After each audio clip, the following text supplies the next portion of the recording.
안녕하세요. 새벽의 축구 전문가 페누입니다. 오늘은 최근 전술의 변화를 가져가면서 좋은 경기력을 보여줬던 바르셀로나의 352 전형에 대해 살펴보려고 합니다. 기본적으로 바르셀로나의 352 전형은 바르셀로나가 세비야를 상대하면서 등장했던 맞춤 전술이었습니다. 특히 2월 10일에 있었던 코파델레이 4강 1차전에서 바르셀로나가 세비야에게 완패를 당했는데 곧바로 리그 25라운드와 코파델레이 4강 2차전에서 세비야를 연달아 만나는 일정이 있었기 때문에 쿠만 감독은 세비야를 공략할 수 있는 방법을 찾기 위해서 노력했는데요. 무엇보다도 세비야의 중앙 수비수인 쿤데의 오버래핑을 견제하기 위한 움직임을 보여줬습니다. 먼저 이번 시즌 세비야의 경기를 보면 빌드업을 시작하는 순간 수비형 미드필더가 수비라인으로 내려와서 3백을 형성합니다. 그리고 이때 재미있는 부분은 공격을 전개할 때 쿤데가 굉장히 높은 지역까지 올라온다는 것인데요. 쿤데가 순간적으로 올라와서 중원 싸움에 도움을 주기도 하고 볼을 끌고 올라온 이후에 공격수들에게 좋은 패스를 보내주거나 직접 슈팅을 기록하기도 합니다. 그리고 상대팀 입장에서는 중앙 수비수인 쿤데가 공격적으로 올라오기 때문에 쿤데의 오버래핑을 예상하지 못한 상황에서 수비에 혼란이 발생할 때가 많았습니다. 그리고 코파델레이 1차전에서는 바르셀로나가 쿤데의 오버래핑을 막지 못하면서 세비야에게 패배하는 모습을 보여줬습니다. 공격을 전개할 때 쿤데가 공격적으로 올라갔는데 바르셀로나의 수비수들이 쿤데의 움직임을 따라가지 못하면서 쿤데가 득점을 기록할 수 있었는데요.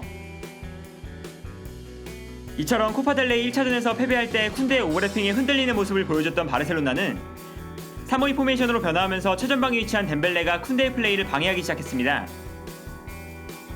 먼저 바르셀로나가 평소처럼 4-3-3 전형을 사용할 때를 생각해보면 세비야가 공격을 전개할 때 전방에서는 메시가 3명의 선수들과 대치하는 상황이 만들어지게 됩니다. 그리고 후방에서 수적으로 우위에 있는 세비야는 쿤데가 여유롭게 공격적으로 올라갈 수 있는 상황이 만들어지는 것인데요. 그러나 352 전형에서는 덴벨레가 수비하는 상황에서 메시와 함께 최전방에 머무르게 됩니다. 그리고 이때 쿤데가 공격적으로 올라오면 덴벨레가 쿤데가 비어둔 공간으로 뛰어들어가는 모습을 보여줬습니다. 따라서 경기를 보면 덴벨레와 메시가 최전방에서 투톱을 형성하고 있는 것을 볼 수 있습니다. 예를 들면 이 장면처럼 쿤데는 높게 올라와 있는데 이때 덴벨레는 쿤데가 없는 공간으로 움직이는 것을 볼 수 있습니다. 최전방에 머무르고 있는 덴벨레가 전방으로 침투해 들어가는 것이 바르셀로나의 가장 주요한 공격 패턴 중 하나였는데요. 그리고 이렇게 스피드가 빠른 덴벨레가 수비 뒷공간으로 뛰어들어갈 준비를 하고 있었기 때문에 쿤데 입장에서는 공격적으로 올라가는 것이 부담이 될 수밖에 없었습니다.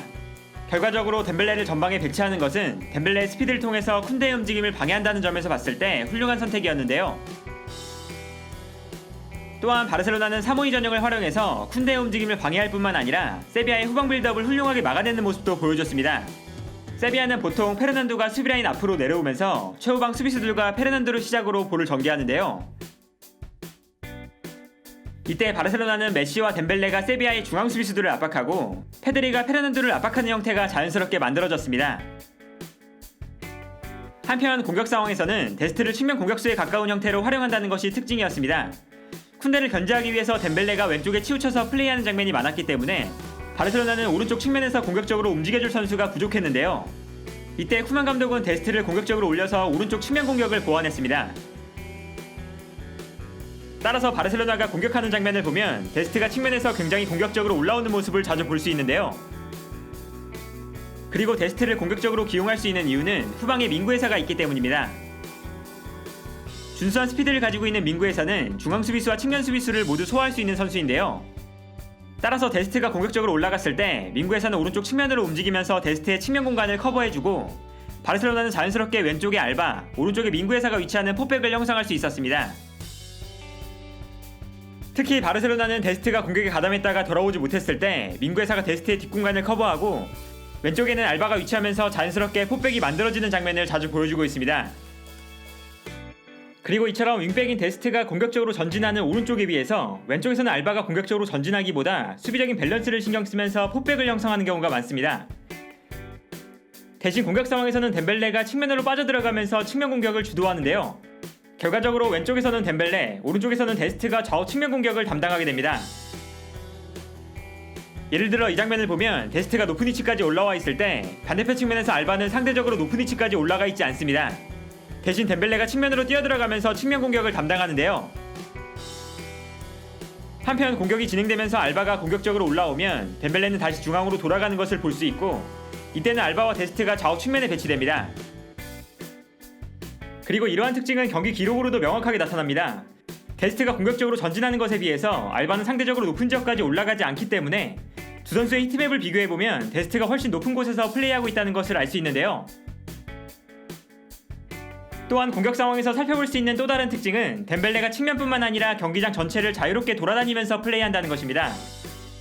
이것은 덴벨레의 수비 부담이 줄어들었기 때문에 가능한 움직임인데요. 먼저 4-3-3 전형에서 덴벨레가 측면 공격수로 출전했을 때는 바르셀로나가 수비 라인을 형성할 때 측면 수비에 적극적으로 가담해주는 역할을 맡았습니다.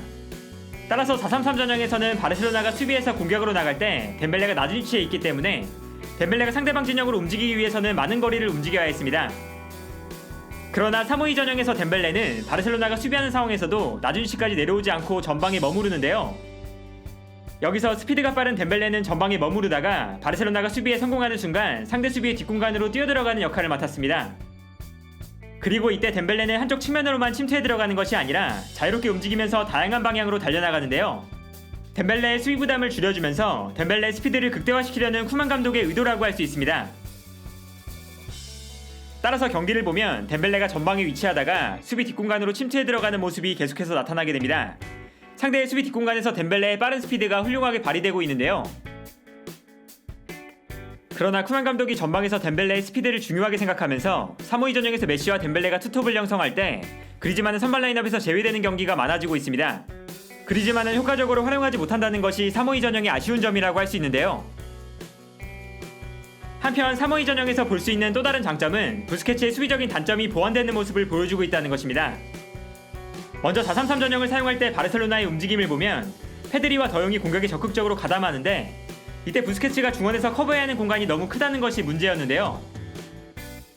특히나 부스케츠의 기동력이 떨어진 상태에서 넓은 공간을 담당했기 때문에 상대팀은 역습을 전개할 때 중원에서 너무나 쉽게 볼을 전개할 수 있었습니다. 특히 바르셀로나가 좋지 않은 경기력을 보여줄 때마다 이러한 문제점이 드러나는 경우가 많습니다. 파리 생제르맹과의 챔피언스리그 16강 1차전에서도 더용이 공격적으로 올라갔다가 내려오지 못하는 상황에서 부스케츠가 중원에서 혼자 넓은 공간을 커버해야 하는 장면이 자주 나타났는데요. 결과적으로 파리 생제르맹은 바르셀로나의 중원에서 편안하게 볼을 주고받을 수 있었습니다. 그러나 3-5-2 전형에서는 중앙 수비수의 숫자가 많기 때문에 페드리와 더용이 공격적으로 올라갔을 때 좌우 중앙 수비수가 높은 지역까지 올라와서 부스케츠의 수비를 도와줄 수 있습니다. 기본적으로 민구에서와 렁글레는 상황에 따라 번갈아가면서 중원으로 올라오게 되고 한 명의 중앙 수비수가 높은 지역까지 올라가도 후방에 두 명의 중앙 수비수가 있는 만큼 안정적인 수비 라인을 유지할 수 있는 것입니다. 경기 장면을 보면 이러한 특징을 명확하게 확인할 수 있습니다.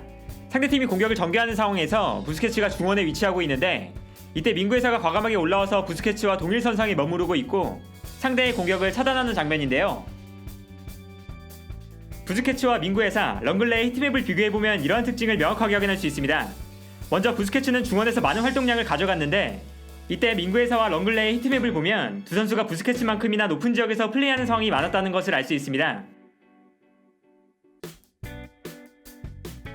그리고 민구에서와 렁글레가 부스케츠를 도와주기 때문에 부스케츠가 담당해야 하는 공간이 줄어들게 되고 부스케츠가 넓은 공간을 커버하지 않는 만큼 자연스럽게 부스케츠의 수비적인 문제점이 어느 정도 보완되는 모습을 보여주고 있는데요. 렁글레와 민구에사가 수비적으로 부스케츠의 플레이를 도와주기 시작하면서 부스케츠도 더욱 안정적인 플레이를 펼치고 있습니다. 오늘은 이처럼 바르셀로나가 보여주는 3-5-2 전형을 살펴봤습니다. 덴벨레와 데스트를 높은 위치에서 활용하는 모습, 그리고 민구에사와 렁글레가 부스케츠를 도와주는 것처럼 바르셀로나는 3-5-2 전형을 사용하면서 공수양면으로 좋은 모습을 보여주고 있는데요. 특히 3-5-2 전형으로 3연승을 기록하면서 좋은 흐름을 타고 있습니다.